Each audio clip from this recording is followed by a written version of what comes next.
Alrighty, let's go. Alright, cool. So we're doing a drill dozer mission. So, this mission is relatively simple. We're sending in an autonomous drill dozer to support you. The drill dozer will automatically home in on the hardstone, so your job will be to escort it and keep it running. Good luck, miners. Yeah, so essentially what he said. We get dropped in, and then after the drop pod has released Molly and headed off, what will happen is that this will drop down, bang, and this will be our drill dozer. So what we essentially need to do is we will, once we start this drill dozer, it will start heading towards the Hearthstone, and we essentially just need to keep it up and running. We can repair it if anybody deals damage to it, or any bugs deal some damage to it. And as we are doing so, we will also need to refuel it eventually. Our secondary objective for this level looks to be collecting gunk seeds. Gunk seeds always hanging from the ceiling or the roof of the cavern. So you can look up, you can see these little gunky things here, and then you just pop and you shoot it.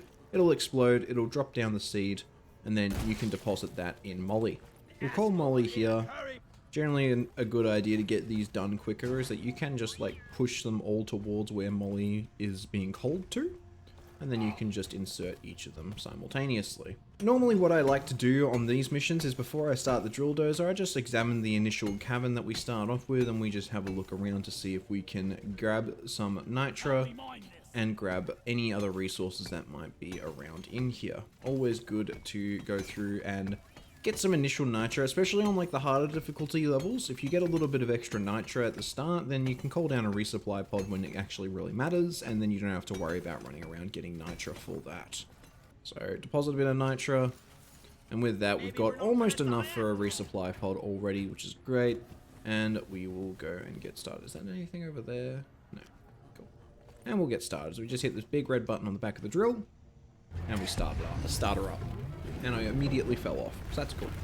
But yeah, you can essentially just follow, you can either follow along the drill dozer, or you can jump on top of it and you can just get set up. I don't think I can set up a turret on top of the drill dozer, unfortunately.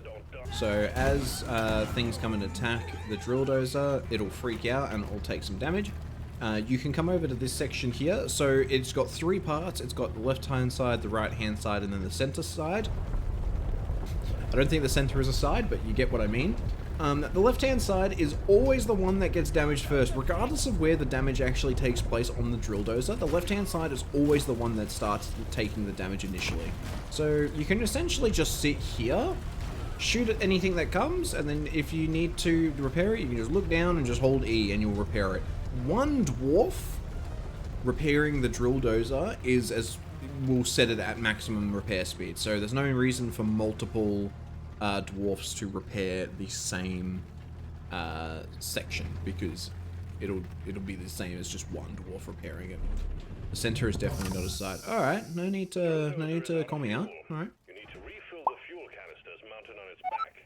Use the canisters to extract any nearby oil shale, and we'll have the drill dozer operational again in no time. So yeah, when you get to this section, so usually it'll break down at least once, maybe twice during the run to the Omoran Hearthstone, depending on how the map has been generated. You'll get these fuel canisters from out the back of it, and then you'll see these like black and purpley looking things. Get close enough to these, and then you can melt this down. This is the oil shale that Mission Control was harping on about. And then if you go through and just get rid of all this, I usually like to work on the back half of it, because then it'll fall, and then you can just collect it without having to be up in the air. Usually, from what I have seen,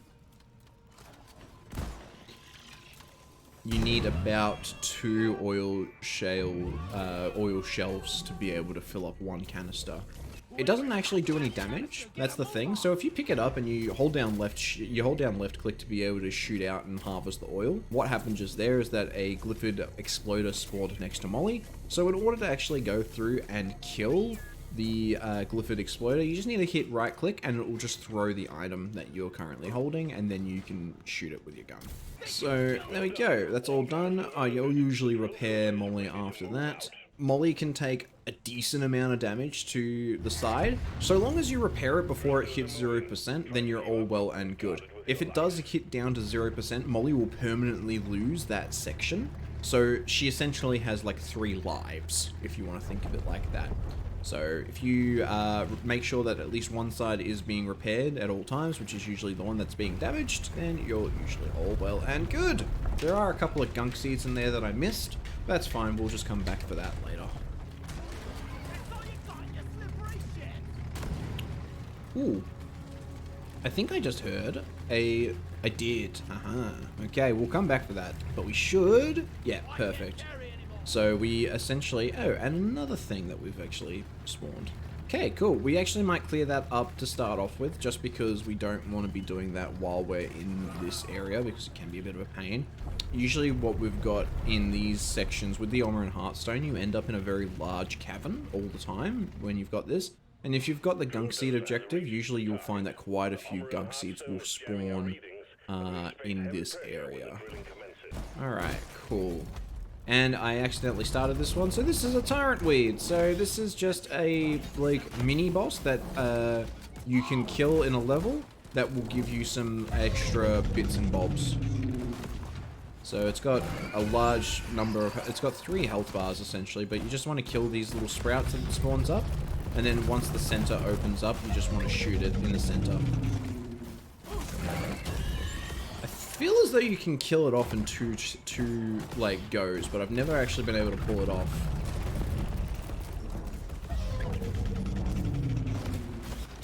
Cool, and that one's dead. That one's nice and easy. Doesn't usually take too long. I believe that the Tyrant Shards... I think they just give you a currency increase. I believe. I haven't actually seen if they actually do anything else, but as far as I'm aware, it's only a currency increase. Drill Dozer's getting hit, so... So see, even though this one was attacking on the right-hand side, only the left-hand side has taken damage. So you always know which section to repair. It's never randomized or anything like that. It's always the left-hand side first and then the right-hand side second. Unless that changes at a higher difficulty level, I haven't actually seen if that does. But as far as I'm aware, it is only left and right. Alright, cool. We'll get this Drill Dozer started and we'll finish up this section first, and then we'll go through and review everything else that we have here. So the Drill Dozer will get started. It will go through and start cracking through the shell. The first section will spawn a swarm. I believe a swarm kind of goes for the entire duration of this. At these challenge levels, there's really nothing too much to worry about. The only things to keep in mind are that in each of the phases, the Heartstone will actually do different things to kind of protect it. So in this first stage, nothing really much happens. It's just the swarm of bugs that you have to kind of combat against, which is fine. Once we get in from phase 1 to phase 2, you'll know when the phase switches over, because this happens. Bang. And if you're standing too close to it, it will do a decent amount of damage to you, and it will fling you very far away. It'll do a small amount of damage to the Drill Dozer. In phase 2, you get these flying rocks that summon, that come and try and hit the Drill Dozer. They won't do huge amounts of damage. They don't serve too much of an issue when it comes to defending the Drill Dozer. The Drill Dozer's name, by the way, is Doretta, if anybody wasn't aware. Okay, cool. In this stage, I believe this is where... Actually, no. This is not where. Okay, I think in the third stage, nothing happens either. I don't think the flying rocks spawn or anything. I think the third stage is just another swarm, from my understanding. Well, at least that's what it looks like.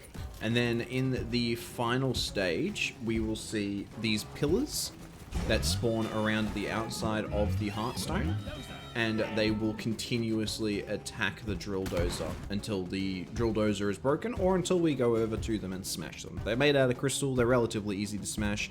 Usually it takes about 6 swings of a pickaxe in order to go through and get rid of them. Sometimes you can do 2 if you aim a little bit higher up, I've found. You want to be careful of those web spitters because they can be a real pain. They make it very hard to see anything, and they slow you down. Cool. So now we should see... Yeah, there we go. Look at that. So they spawn these big, like, crystals, the Omoran beamers, and then the beamers will continuously damage Doretta. And then you just want to kind of like, if you get it a bit higher up, it'll break like that, and it only takes you about 4 swings. If you do the base of it, it'll take like 6. But so long as you just like jump and smack it, it'll be fine. Now, we're pretty much sitting on pretty from here on out. I don't even think if another beam is spawned if we actually have to worry about it, because there's no way that it's going to kill Doretta before this actually breaks. And I'm not sure if there's actually... if you actually get anything out of keeping Doretta alive. Like, yeah, I can literally just sit here and just repair this. And it doesn't do anything. So, some of these challenge levels are really, really simple. Challenge level 2 is, like, I definitely recommend doing maybe challenge level 2 if you're, like, just learning. Challenge level 1 is, like, super fucking simple, from my understanding of it. Challenge level 2, really not much. I feel as though as the challenge level increases, especially for levels like this, the actual damage that Doretta takes increases, which would make this a little bit more challenging. It spawns more bugs as you go up in the challenge levels, but yeah, at this level, I literally just... I can out-repair the damage that is being done to Doretta, so it's really simple. And then when this breaks, those two will just get destroyed, and bang! Last explosion. Doretta, you served your purpose well. Rock and stone. Now we grab the Amoran Heartstone, and then we want to deposit it in Molly. Coolios. So again, this is another level. We've done what we need to do. We've done what we came to do. The first primary objective is finished. We do want to go through and finish off that secondary objective, and we want to go back for that little thing that I got excited for earlier. So let's go and do that. I'm probably going to need to actually order a ammo resupply, and I think I might do that now, just because I am getting very low on ammo. If anything, this level can this type of level can use up a lot of your ammunition. So we'll reload, go and resupply. Each of these resupplies, resupply pods will drop with 4 charges on them. Each of the resupply charges will give you back 50% of your overall ammo and 50% of your health, I believe.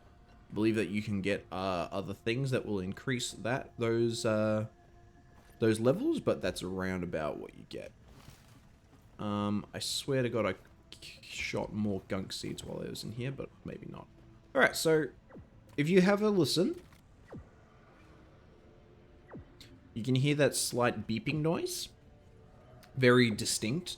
What that means is that there is something around like this lost helmet, or sometimes a cargo crate.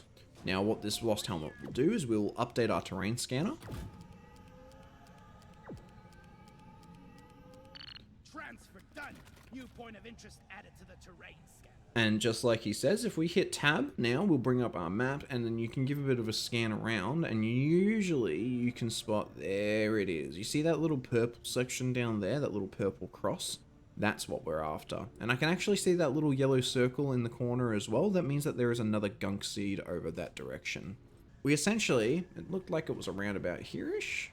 Yes, cool. So you can see it there a lot clearer. You see it a lot clearer when you get a little bit closer. And it looks like it is pretty much directly underneath us. Actually, is that a hole there? Oh no, that's just slag. That's just from somebody exploding. Cool, so we just dig straight down here. And what this will lead us to is it'll essentially lead us to a small little inlet like this, which will have a room with different minerals in it. And it will also have a lost backpack or a lost equipment. And what that is, whoop, we drop in, get all this stuff, so like a bunch of minerals in here, beautiful, and then this we can claim this loot. And what this will be is, look at that, we got a pickaxe part, so that is a part for customizing our pickaxe, which is really cool. So always be on the lookout for those. As far as I'm aware, outside of pickaxe hunts, which are a mission type that you unlock later, I don't believe there is any way to get pickaxe customizations outside of just doing these sorts of things. And most cosmetics in the game are essentially go and find this and get it. So you want to be looking out for those pretty much all the time. The second that you hear that noise, you want to look and figure out where it's coming from. And then you want to go and get it, because that'll get you cosmetics. Look, at the end of the day, you don't need to if you don't want to. If you're not a big fan of cosmetics, then it's definitely not something that you have to go for, but it is a little bit of fun. makes the game a little bit more interesting, and you get to make your dwarf look cooler in the process. So I think it's a win-win all round. If I was the last Gunk Seed, where would I be?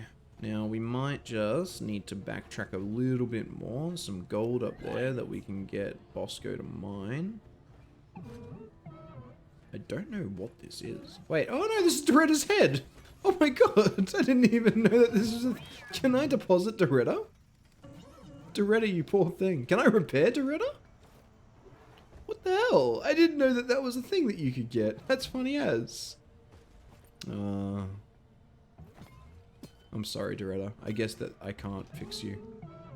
I guess you're just there. I don't know if there's anything that I can do with her. I tried to deposit her, it didn't look like it. I tried to fix her, doesn't look like it. I guess she just be vibing. I didn't even realize that that was a thing. You can carry her back to the ship? Hell yeah. Well, in that case, I'm going to deposit this Gunk Seed. I'm going to go and grab Doretta's head, and then I'm going to carry her back to the ship. So usually if you're carting something like this that is a heavy object that you need to carry, usually it's best to just kind of give it a throw and then just run after it, because that way you kind of like save the most amount of time as you are doing these sorts of missions. You can also get a perk that gives you a better throwing arm when you are doing things like this, which will allow you to throw these heavy items further. If you're doing a mission like a Quarks mission, or I guess this mission as well, because you've got the fuel canisters, sometimes it's a good idea to actually go through and take those perks. You can customize your perks to like what mission you're doing to make life a little bit better or easier for yourself. Alrighty. Kill that one. Doretta, can I deposit you in the ship? No. But I am taking you with me. Let's go, Doretta. Leave no dwarf behind. We saved Doretta. We're heroes. Do I get anything extra for that? Let's see. Because I've never done that before. Oh, look, there's Doretta's head.